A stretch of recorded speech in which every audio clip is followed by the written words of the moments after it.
رسول الله قد سن الزواج لكثرة النسل فبادر يا أخ الإسلام واخطب ابنة الأصل يزين قدها دين كساها حلة الفضل وأعطى طيب مبسمها عبير المسك بالقول. السلام عليكم ورحمة الله وبركاته.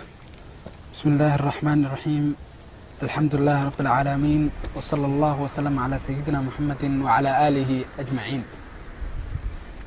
اللهم انفعنا بما علمتنا وزدنا علما وعملا متقبلا. اللهم أرنا الحق حقا وارزقنا اتباعه وأرنا الباطل باطلا وارزقنا اجتنابه. اللهم إنا نسألك علم الخائفين بك وخوف العالمين بك. kusoo dhawaada xalaqad cusub waana xalaqadii afaraad ee barnaamijkeennii tababarka nolosha guurka. mar kale walaalayaal, adduunka oo dhan wuxuu u jeestay dhanka tababarka iyo diyaarinta iyo wacyigelinta.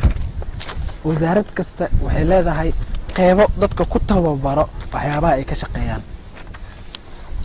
wasaaradaha xiriirka iyo telecommunicationka waxay leeyihiin qeybo dadka ku tababaro waxyaabaha ay ka shaqeynayaan. maxaynan guurka u yeelan tababar iyo wacyigelin? sidaa darteed bay u ahaatay barnaamijkan tababar nolosha guurka ah. qaybteennii koowaad waxaan uga soo hadalnay yeeritaanka islaamka oo noogu yeerayo guurka. qaybtii labaad waxaan uga soo hadalnay xukmu zawaaj. xalaqadii aan hadda soo dhaafnan waxaan uga soo hadalnay waxyaabaha dadka ku riixa guurka, dadku maxay u guursadaan. xalaqadeennan maanta ciwaankeedu waa التأهيل النفسي للمتزوجين. tababar nafeed ee la tababarayo lamaanayaasha guurka u socdo. qof walba walaalayaal ee u jeesto inuu qabto howl waa inuu tababar u qaataa howshaas. askariga inta aanan u dirin furunta iyo meesha dagaalka waa kow inaan u diyaarinaa oo u tababarnaa dagaal. sidaasoo kaleeta haddaad rabtid in aad awlaadaada iyo adiga safar aadaan waa in ardaydaada aad awlaadaada u tababartaa oo u diyaarisaa safar in la aadayo. laakiin haddaad awlaadaada u sheegtid in aad ka soo laabanaysiin qaraaba salaan dhow kadibna aad dhahdid safaraa aadayna, dhib ayay noqonaysaa. amar ma dhaco ilaa tababar iyo diyaarin iyo isdiyaaris ayaa loo qaataa. wiilka aadaya oo u jeesanayo dhanka guurka waa in uu u qaataa tababar guur. gabar kasta oo u jeesanayso u socoto dhanka guurka waa inay qaadataa tababar guur. sidaasoo kaleeto waxaa dhib leh qofka inaanan tababarin. waxaase kasii dhib badan markaa qofka u tababarno tababar khaldan. tusaale ahaan oo kaleeto askariga haddaan u diyaariyo inuu aado safar, haddii aan u diyaariyo inuu aado safar 2 bilood kadib, 2 bilood markii kadib la gaarayna intaan wado aan geeyo macrakadii iyo meeshii dagaalka, askarigaas wuxuu khasaarayaa dagaalka intuu bilaaban. sababtoo ah ma wato hub, sababtoo ah ma u diyaarsano dagaal, wuxuu u diyaarsanahay safar iyo dalxiis. sidaasoo kaleeto walaalayaal waxaa dhacdo dhallinyaradeena qaar ama gabdhaheena qaar inay u tababartaan tababar khaldan, inay ka tababartaan tv iyo waxyaabo iyo filimaan khaldan, inay ka tababartaan barnaamijyo aad u fara badan oo jaceyl iyo waxyaabo ah oo keliya ka hadlaya. sida inuu guurka yahay jaceyl iyo oo keliya, sida guurka inuu yahay baashaal iyo tamashleen iyo raaxa oo keliya. runtaa waxay tahay in jaceylku uu yahay qayb ka mid ah guurka, laakiin waxaa jirto qaybo kaleeto oo 9 ah oo guurku ku taagan yahay. maxay tahay micnaheedu inaan gabar jeclaado aan guursanayo laakiin gabadhaasoo aysan awood u lahayn inay qaado mas-uuliyad?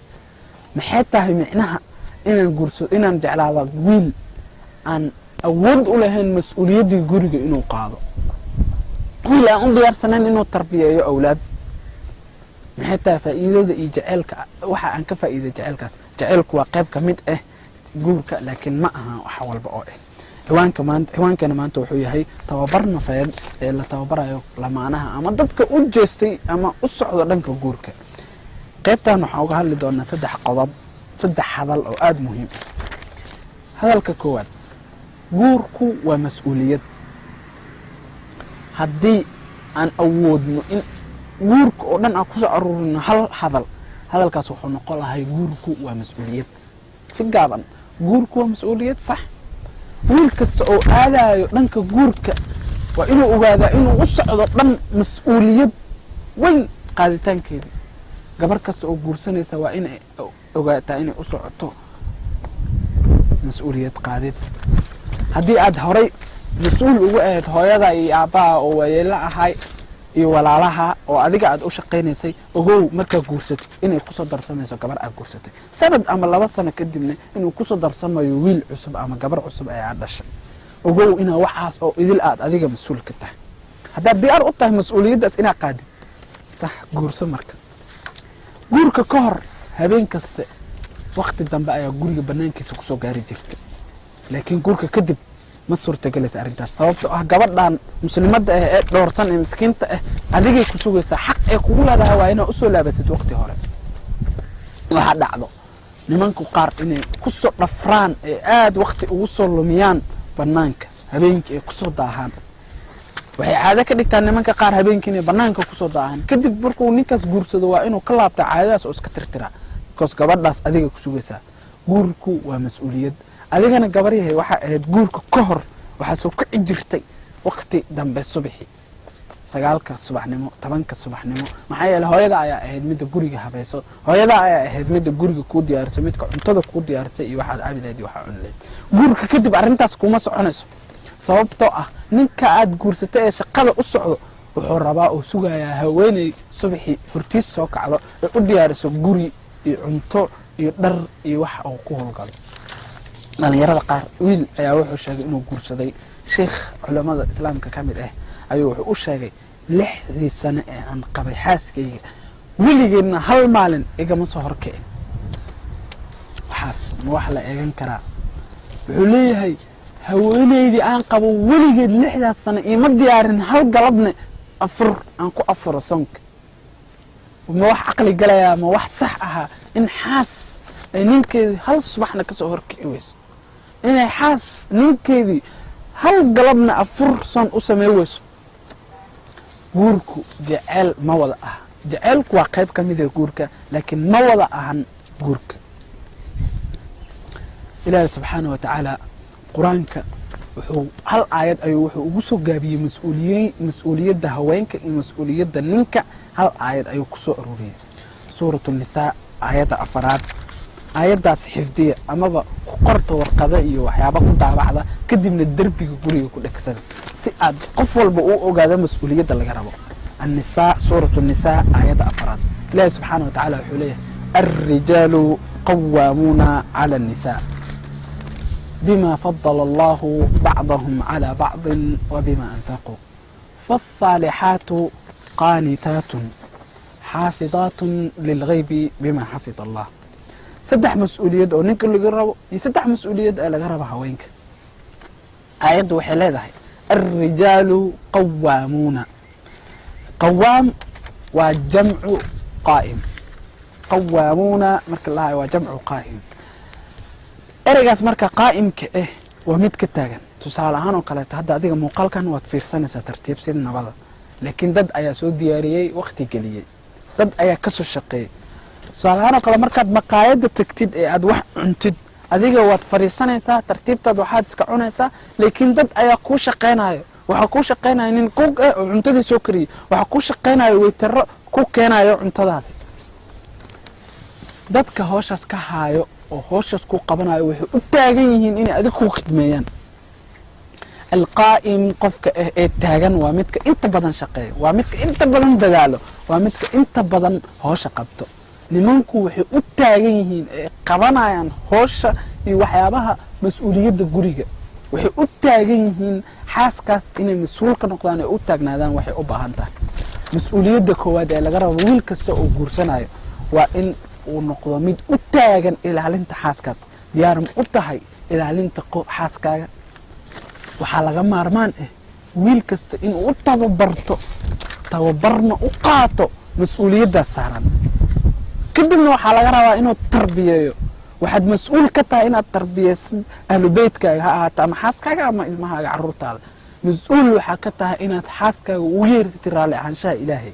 waxaa dhacda mararka qaar in dhalinyaradu ay dhib ka helaan nimanku dhibka kala kulmaan xaaskooda amarka iyo taacada ilaahay ay amrayaan iyo waxa wanaagsan adiga ajir weyn ayaa ku helaysaa waxyaabaha iyo dacwada aad xaaskaaga ugu yeeraysid raalli ahaanshaha ilaahay markasta oo aad ziyaadaysid yeeritaanka ilaahay dartiis aad ugu yeeraysid dacwada iyo waxyaabaha wanaagsanne waa markasta oo ajirkaada badno mas-uuliyadda taagnaanshaha iyo mas-uuliyadda tarbiyada iyo midda saddexaad oo ah mas-uuliyatu nafaqa inuu wiilkan ninkan biilo qoyskan walaal gabadha muslimadda waa boqorad wax walba oo boqor micnadiisu tahay hadday gabadhaasu yar tahay aabaheed ayaa laga rabaa nafaqadeeda hadday guursato waxay saarantaha nafaqadeeda ninkeeda haddii ay noqoto hooyo ninkeedinu dhinto nafaqadeeda waxaa laga rabaa wiilasheeda haddii aysan dhalin wiilal dhalanna waxaa laga rabaa walaalaheed waa boqorad haweeneyda muslimadda kor ayuu u qaaday islaamka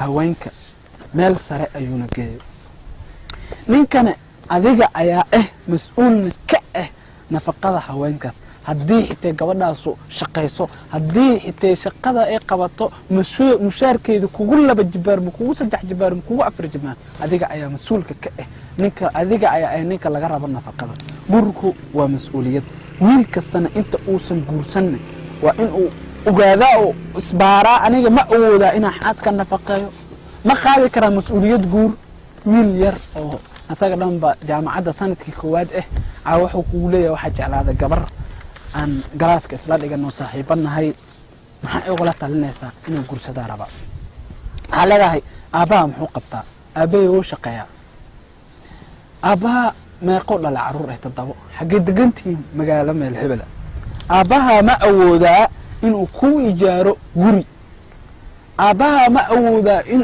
uu ku biilo adiga iyo weliba xaaskaaga labadiina iskinkiin biilo ma awoodaa sidee u guursanaysaa marka haddii aabbaha uu awoodin yaa gabadhan miskiinta ee gurigeedii kasoo waday siinayo biil markaasuu wuxuu ku leeyahay aniga iyo ayadaa wada shaqaynaya ya xabiibii nafaqada adigay ku saaran tahay gabadha uma saaran nafaqada waxaa waajib kugu nafaqada guriga gabadha waajib kuma ah haddii gabadhu si jeceela iyo si galgacala ayadu guriga biilkiisi dhiibto waa iska caadi laakiin wax ayada waajiba oo saaraayo oo ayada ku waajibinayo in gurigaas la biilo ma jirto mas-uuliyadda qiyaamada in loo istaago guriga iyo tarbiyada iyo nafaqada biilka waa 3 mas-uuliyad oo ninka leeyahay hadda aan u imaano haweenka ilaahay subxaana wa tacaala sidoo kale ayaguna waxay leeyihiin mas-uuliyad 3 waxaan u imaana aayadda fasaalixaatu uu ilaahay subxaana wa tacaala leeyahay fasaalixaatu kuwa wanaagsan anaga kuwa wanaagsan waxaa dhahnaa kuwa tukado salaad tukado soomo cibaadaysto saas maahan ilaahay subxaana wa tacaala wuxuu leeyahay fasaalixaatu qaanitaat micnaheedu waxaa waaye kuwa wax adeeco daa'icaatun waxay adeecaan ilaahay subxaana wa tacaala iyo xaaskeeda mas-uuliyadda koowaad ee haweenka laga rabaa waxay tahay adeecitaan aakhira maalinta yowm alqiyaama waa lagu weydiinayaa ma adeecday ninkaagi qaarkeen waxaa laga yaabaa inay dhahaan aniga ma u baran adeecitaan guurka waxaa laga maarmaan inaad u barato adeecitaan qaarkeen gabdhaha daawanaya qaarkood waxaa laga yaabaa inay dhahaan ma qarniga 21aad ayaana leedihiin gabadhu ha adeecdo ninkeedii ma qarnigaasaa nooga sheekaynaysaan gabar ha adeecdo ninkeedii adduunka oo dhan wuxuu ku taagan yahay is adeecitaan adduunka dhan nidaamkiisu wuxuu ku taagan yahay mid wax amro oo amarka rido iyo mid la adeeco maamulo wax amro iyo shaqaale adeeco maamulahaas wuxuu ku taagan yahay macallin wax amro iyo arday adeeco adduunka lagama helo qoys ama jamaaco ama hay-ad ilaa wuxuu ku taagan tahay qaabkan ma aragteen diyaaradda waxay leedahay shaqaale kabtan iyo caawiyaha kabtanka haddii kabtanka ayaa midka wax amro haddii kabtanka uu adeeci waayo ka waran wuu adeeca dabcan sax laakiin haddii uu adeeci waayo ka waran midkeen ceebay la tahay caawiyaha kabtanka inuu adeeci waayo kabtanka ka warama haddii kabtanku caawiyaha kabtanka uu ku dhaho kabtanka adiga walaal duuliyada ana duuliya ah ficilna sax waay labadooda waa duuliya waana isku shahaado waana isku mid adigana duuliyada ana duuliya ah adiga hal waxa amraysa ana laba amra adigana maahan inay adeecid ana maahan inay ku adeeco diyaaradaas maxaa ku dhacaya maxaa isleediin dhulka ku soo dhacaya doonta dadka wado ninka maamulaha uu amraya dadka la wadana oo caawiyaasha ah way adeecayaan haddii amarkaas qaada waayaan maxaad leeyihiin doonta way yuumbanaysaa shirkadda ninka maamulo amar uu ridaya amarkaas waxaa qaadanaya shaqaalaha shirkadda haddii amarkaas ay qaada waayaan shirkaddaas way dumaysaa ninku waa maamulaha guriga xaaskuna waxaa ku waajibay inay adeecdo maxay dhiba ku jaban haddii ay tahay gabadhaada ama gabadheeda ama adigaba gabadhay daawanayso haddii jaamacad aad dhiganaysid ee macalinka ama maamulaha jaamacadda oo wax ku amro oo ku saabsan waxbarashada miyaadan adeecaynin qof il kulul ama meel si qaldan ku fiirinayo ma jirto bilcagsi waxa lagu leeyahay waa wanaagsan tahay ma sha Allah ilaahi subhanahu wa ta'ala wuxuu leeyahay fas-salihatu qanitatun ay da'i'atun wa kuwa adeeco ilaahi subhanahu wa ta'ala wuxuu leeyahay rasuulka sallallahu alayhi wasallam أيما امرأة ماتت وزوجها عنها راض دخلت الجنة ويني كسر لمتو أيضا نيكدر عليك يا جنة جلتها وحقوق فلان إن جنة الجشد أضيع نيك بس لا سبحان الرسول صلى الله عليه وسلم حليه هدي قبل كتشنت ثلاثة صونك بش صونك صونتو حفظ فرج حفظ جنة الرسول جنة قال قيل لها ادخل الجنة من أي الأبواب شئت مرة تدمية إن الجنة مال على المدار تكجل يريد على المدار تكجل adeecitaanka aad ninkaada ku adeecaysa wanaaga waa irid ku furayso jannada mas'uuliyadda koowaad ee haweenka laga rabo ayaa waxay tahay mas'uuliyadda inay adeecdo ninkeeda fas-salihatu qanitatun ilaahi subhanahu wa ta'ala waxaanu dhamaystiri doonaa mas'uuliyadda haweeneyda laga rabo gooskooska kadib in la